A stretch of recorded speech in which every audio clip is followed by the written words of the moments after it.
Okay, Article 6, Section 13 ng 1987 Constitution. So, makikita natin dito na ang presidente pwede niyang i-appoint ang isang senator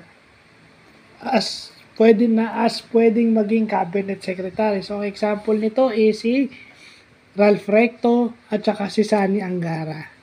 Pero kailangan nilang bitawan yung kanilang pagiging senador. So, obvious na obvious yan. So, yung senator, pwede. Okay, pero kailangan i-relinquish yung kanilang senatorial post o yung pagiging senador nila bago silang mag-serve as cabinet secretary. Yun na nga, nabanggit ko.